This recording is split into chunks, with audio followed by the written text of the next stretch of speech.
রাজেশ ও সুমিত্রা একই কলেজে একই ক্লাসে একসঙ্গে পড়ত। রাজেশ তার বাবার মতো রাজনীতিতে খুব আগ্রহী ছিল, আর কলেজে ছাত্রনেতাদের মধ্যে সবচেয়ে শক্তিশালী নাম ছিল। তার বাবা দেশের কেন্দ্রীয় সরকারের মন্ত্রিসভায় উচ্চ পদে অধিষ্ঠিত ছিলেন।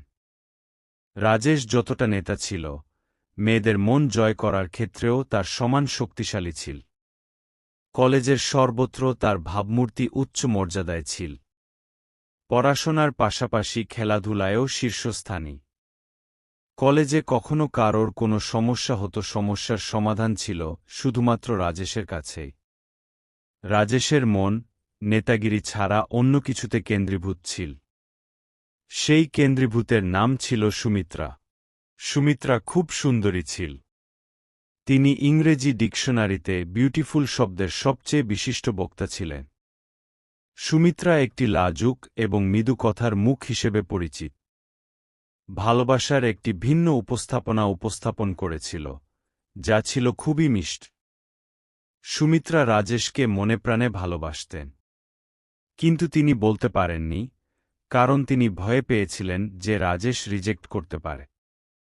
কারণ রাজেশ খুব ধনী পরিবারের সন্তান, যেখানে সুমিত্রা একটি সাধারণ পরিবারের মেয়ে ছিল।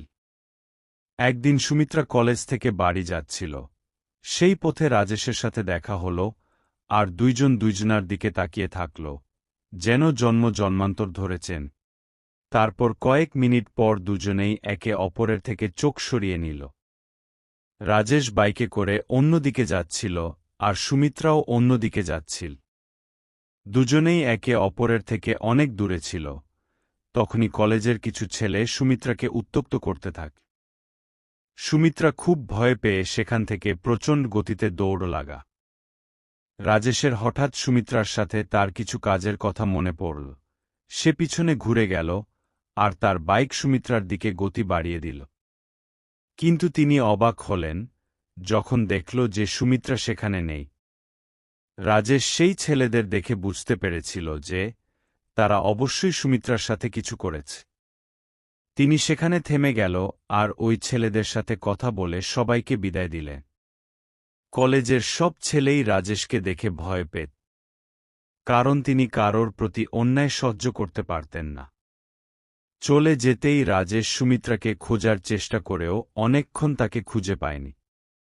কিন্তু যখনই তিনি ফিরে যাচ্ছিল, তখনই কিছু কান্নার আওয়াজ শুনতে পেল। এই শব্দটা একটা গলি থেকে আসছিল। রাজেশ সেই রাস্তার দিকে পিছনে ফিরে সুমিত্রাকে দেখতে পেল। সুমিত্রা খুব ভয়ভীত ছিল। রাজেশ তাকে তার বাহুতে জড়িয়ে নিল এবং তাকে ভরসা দিল যে সে তার কিছু হতে দেবে না। সময় অতিবাহিত হতে লাগল, আর দুজনের প্রেমকে নতুন সম্পর্কের দরজায় বাঁধানোর কথা হচ্ছিল। সুমিত্রা ও রাজেশের বিয়ে ঠিক হয়ে গেল। সুমিত্রা জানায় যে সে অনাথ এবং তার কেউ নেই। সে বাড়িতে একা থাকে। এই নিয়ে রাজেশের বাড়ি থেকে অনেকেই আপত্তি জানা। কিন্তু সুমিত্রার প্রতি রাজেশের ভালোবাসা দেখে বাড়ির লোকজন তার বিয়ে করাতে রাজি হন। ব্যাপক ধুমধাম করে তাদের বিয়ে সম্পন্ন হয়। দুজনেই একে অপরের মধ্যে খুব খুশি ছিল। ৩ আগস্ট এই তারিখে পরিকল্পনা করে যে তারা দুজনেই তাদের হানিমুন করতে হিমাচল প্রদেশের কাসাউলি শহরে পৌঁছা। কাসৌলির বিখ্যাত রেস্তোরাঁ কসাউলি প্যারাডাইসে তাদের ভালোবাসার মুহূর্তগুলি কাটানোর জন্য তারা সেখানকার ম্যানেজার এর কাছ থেকে একটি রুম নেয়। রাজেশ সুমিত্রাকে ঘর বেছে নিতে বল। রেস্তোরাঁটি ছিল ৫ তলা। সুমিত্রা সাজেশন দিল যে আমরা ৩য় তলায় রুমটি নিব। তিনি এ কথা বললেন কারণ রেস্টুরেন্টের ৩য় তলা থেকে পাহাড়ের মনোরম দৃশ্য খুব কাছ থেকে দেখা যায়। এই কারণে ৩য় তলার কক্ষগুলি ব্যয়বহুল ছিল এবং খুব দ্রুত বুকিংও হয়েছিল। ম্যানেজার তাকে ৩০৪ নম্বরের চাবি দিলেন এবং ওয়েটারকে ডাকলেন, যাতে তিনি মাল নিতে পারে। কিন্তু সুমিত্রা জিদ্দ করে ম্যানেজারকে বলেছিল যে তার ৩০৮ নম্বরের চাবি লাগবে। ম্যানেজার তাদের বারণ করে এবং বলেছিলেন যে রুমটি এখনও রেনোভেশন করা হয়নি। কিন্তু সুমিত্রা বারবার ওই রুমটাই খুলে দেওয়ার জন্য বলতে থাকে। রাজেশও ম্যানেজারকে অনুরোধ করেন সুমিত্রার জেদ মেটাতে দরজা খুলে দিত। প্রথমে ম্যানেজার রাজি না হলেও শেষ পর্যন্ত রাজি হতে হয়, কারণ রাজেশ অতিরিক্ত চার্জ দেওয়ার প্রতিশ্রুতি দিয়েছিলেন। দুজনেই রুমে একে অপরের দিকে তাকিয়েছিল, পাশাপাশি পাহাড়ের মনোরম দৃশ্য, যা কৌশলীর সৌন্দর্যকে খুব ভালোভাবে ফুটিয়ে তুলছিল। দুজনেই যেন একে অপরের প্রেমে ডুবে গিয়ে সব সীমা পার করে এগিয়ে যাচ্ছিল। ঠিক তখনই একটা অদ্ভুত কণ্ঠ ভেসে এল। রাজেশ প্রথমে ঘরের প্রতিটি কোণায় কোণায় তাকিয়ে দেখল কোনো জানালা খোলা আছে কি না। সে উঠল, কিন্তু কোনো জানালা খোলা ছিল না। তবুও সে পুরো ঘরে কারো হাঁটার শব্দ শুনতে পেল। ভয়ে সে বিছানার দিকে ফিরে তাকাল, কিন্তু যা দেখল তা দেখে অবাক হল। সুমিত্রা সেখানে ছিলেন না। ভয়ের সীমা ছাড়িয়ে গেছে রাজেশের।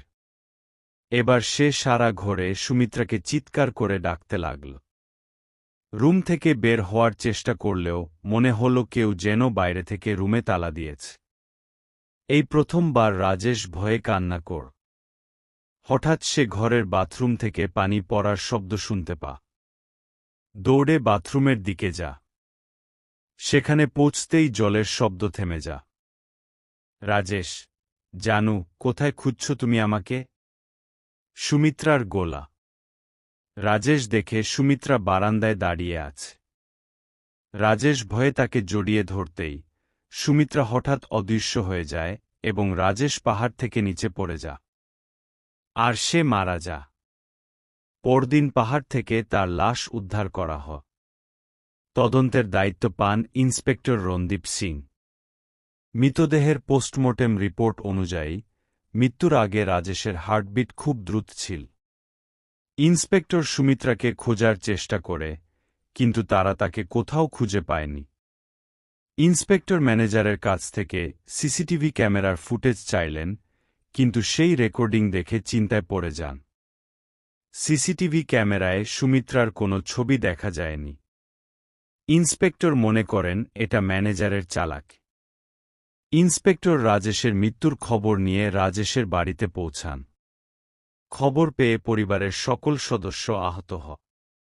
এই সময় রাজেশের ভাই ইন্সপেক্টরকে সুমিত্রার কথা জিজ্ঞেস কর। ইন্সপেক্টর বলেন, আমরা তো ঘরে কাউকে পাইনি। রাজেশের বাবা বললেন, সম্প্রতি বিয়ে করেছেন রাজেশ ও সুমিত্রা। ইন্সপেক্টর তাকে সুমিত্রার পরিবারকে ফোন করতে বললেন। ইন্সপেক্টর তখন জানতে পারেন যে সুমিত্রার পরিবারে কেউ নেই। তিনিও কলেজে গিয়ে খোঁজখবর নিয়ে জানতে পারেন যে সুমিত্রা নামের কোনো মেয়ে কখনো কলেজে ভর্তি হয়নি। তিনি সত্যিই একটি ভূত ছিল।